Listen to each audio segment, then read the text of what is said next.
사랑하는 반포의 성도 여러분, 여러분들에게 가족은 어떤 존재입니까?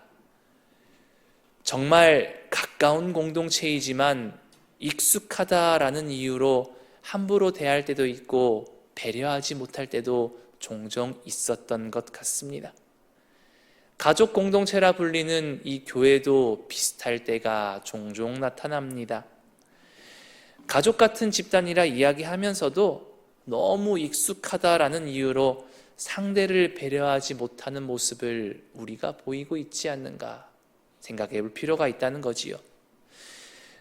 그렇다면 이와 같은 부정적인 모습이 아니라 하나님이 보시기에 아름다운 교회, 함께 읽은 말씀처럼 어려운 자들을 존대하고 품을 수 있는 교회가 되기 위해서는 우리는 어떻게 살아야 할까요? 사실 한 집단을 세우기 위해서 가장 쉬운 방법은 규칙을 만들고 그 규칙을 행하지 않았을 때 상벌을 정하는 것이 어떻게 보면 가장 쉽고 합리적인 방법일 수 있습니다. 그렇지만 오늘 말씀의 사도 바울은 교회를 변화시키기 위한 근본적인 방법으로 서로를 대하는 태도와 시선의 회복을 우리에게 먼저 이야기하고 있습니다. 그러므로 오늘 권면이 우리에게 주시는 하나님의 권면이 되어서 아름다운 교회를 우리가 세워나갈 수 있도록 그렇게 살아가는 복된 모든 성도님들 되시기를 이 시간 간절히 소망합니다.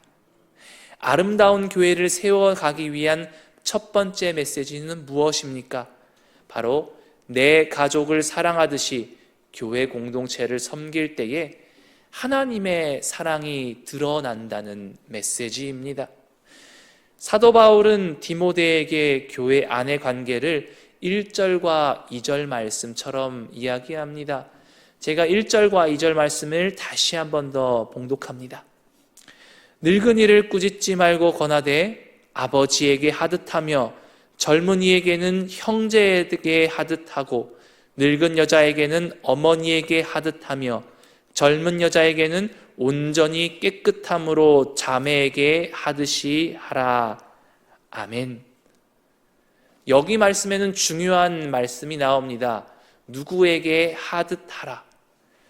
즉 가족과 같이 해라.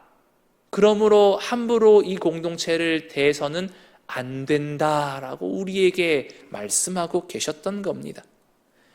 그러므로 가족과도 같은 교회 공동체를 꿈꾸는 우리는 분명하게 어떻게 살아야 할지를 이 말씀을 통해 발견할 수 있다는 겁니다.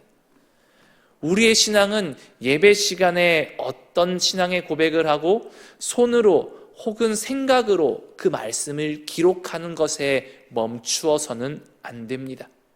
즉 예배가 끝난 뒤에 우리 가족과 우리 교회 공동체를 향하여서 어떻게 행동하는가가 더욱 중요하다는 사실을 말씀을 통해 발견합니다. 사랑하는 우리 성도 여러분, 우리는 교회 안의 사람들을 그리고 주변 사람들을 존중의 대상으로 대하고 있는지 생각해 보아야 합니다. 혹시 익숙함이라는 이유 때문에 함부로 대하고 있는지 아는지요? 하나님의 사랑은 추상적인 개념이 아닙니다. 그 사랑은 우리 삶 가운데 구체적으로 실제적으로 나타나야 한다라는 겁니다. 즉 우리의 삶의 방식 가운데 하나님의 사랑이 드러나야 한다는 사실입니다. 그러므로 오늘 하루 살아갈 때에 말씀을 기억하며 하나님께서 우리에게 반포교회라는 공동체를 보내주셨고 가족을 보내주셨는데 내가 그 교회를 위하여서 어떻게 사랑하고 헌신하는지 고민할 수 있는 우리 모두가 되시기를 소망합니다. 두 번째로는 사랑은 책임을 통해 성숙한 열매를 맺는다는 사실을 발견합니다. 바울은 3절에서 이렇게 고백합니다. 참 과부인 과부를 존대하라. 여기에서 말하는 존대라는 단어의 뜻은 단순하게 불쌍히 여기라라는 감정의 영역이 아닙니다. 그냥 말로 위로만 하고 끝내라는 것이 아닙니다. 바로 책임 있게 그들을 돌보라는 명령이었습니다. 그러나 바울은 동시에 정확한 선을 긋습니다. 즉 과부에게 자녀나 손자가 있다면 그들이 먼저 자신의 가정에서 효를 행해야 한다는 사실을 선을 그으며 기준을 잡아줍니다. 그래서 8절 말씀, 누구든지 자기 친척, 특히 자기 가족을 돌보지 아니하면 믿음을 배반한 자요 불신자보다 더 악하다라고 이야기했던 겁니다. 그렇지만 우리는 이 말씀을 바라보며 한편으로는 불편하게 만들어집니다. 어떻게 다 그렇게 저희가 보살필 수 있느냐라고 말이지요. 그렇지만 이 말씀은 불편한 마음을 가지고 있는 우리에게 분명한 메시지를 남깁니다. 신앙생활이라는 것은 교회 안에서만 잘하면 되는 것이 아니라 나와 내 가족과 주변에 있는 친척들을 향해 실제적인 사랑을 베풀고 책임을 감당할 때에 우리의 신앙의 상태가 증명된다는 사실을 너의 가족들과 친척들을 보살피라는 말씀 가운데 나타나는 겁니다. 그러므로 신앙과 실천과 사랑의 나눔은 이 땅 가운데 교회 안에서만 머물러서는 안 됩니다. 사랑은 세상을 향해 반드시 행동으로 책임으로 나아가야 한다는 사실을 기억합시다. 사랑하는 우리 성도 여러분, 혹시 누군가의 어려움을 바라보면서 마음으로만 안타까워하고 계시는지요? 기도한다라는 말로, 형편이 어렵다는 말로 회피하고 계시지 않느냐 말입니다. 오늘 말씀을 통해 발견하는 사랑이 무엇입니까? 말로 표현하는 것이 아니라 책임으로 드러나는 행동임을 꼭 기억하고 살아가시기를 소망합니다. 마지막으로 세 번째, 존중과 거룩은 교회 안에서 균형을 이루어야 합니다.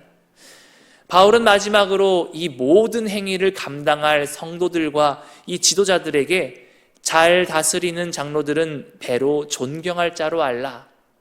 즉 교회의 이 앞선 자들을 위해서 존경의 마음을 주어야 한다라고 이야기합니다. 즉 말씀과 가르침을 수고하는 이들을 가볍게 여겨서는 안 된다는 것이지요. 그렇지만 바울은 분명한 균형점을 맞추려고 합니다.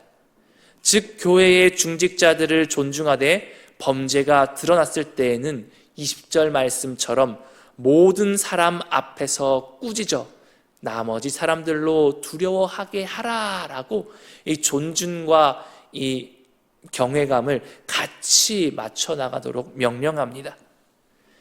즉 존중만 강조되면 공동체는 죄에 둔감해지고 징계만 강조되면 공동체에는 상처만 남기 때문에 이 징계와 존중을 하나로 이어나가며 하나님께서 원하시는 복된 교회를 만들 수 있도록 균형을 이루는 신앙의 모습을 이야기했던 겁니다. 사랑하는 성도 여러분, 우리는 신앙생활을 하면서 다른 사람의 시선을 더 두려워하고 있지 않는가 생각해 보아야 합니다. 하나님 앞에서의 책임보다 사람에게 어떻게 보일지를 더 신경 쓰고 있지 않은지요. 거룩은 무질서 가운데 자라지 않습니다. 거룩은 존중과 책임이 함께 지켜질 때에 유지된다는 사실을 기억하며 이 20절 말씀처럼 거룩함과 그리고 경계함을 서로 선을 맞춰 나가며 나아갈 수 있는 우리 모두가 되시기를 소망합니다. 말씀을 정리합니다. 교회는 편안함만 누리는 교회 공동체가 아닙니다. 서로를 가족으로 부르되 그만큼 서로를 책임지는 공동체가 교회입니다. 그러므로 오늘 하루 사람을 대하는 나의 태도를 돌아보고 사랑을 말로만 하지 않고 직접 실천하며 존중과 책임을 함께 붙드는 우리 모두가 되시기를 소망합니다. 이와 같은 귀한 다짐을 가지고 나아가는 반포교회의 모든 성도들에게 하나님께서 이 반포교회의 공동체를 아름다운 공동체로 서로를 사랑하며 존중과 겸손함과 은혜가 넘치는 교회가 되시기를 되도록 도와주는 복된 우리 교회와 성도님들의 삶이 되시기를 이 시간 간절히 축복합니다.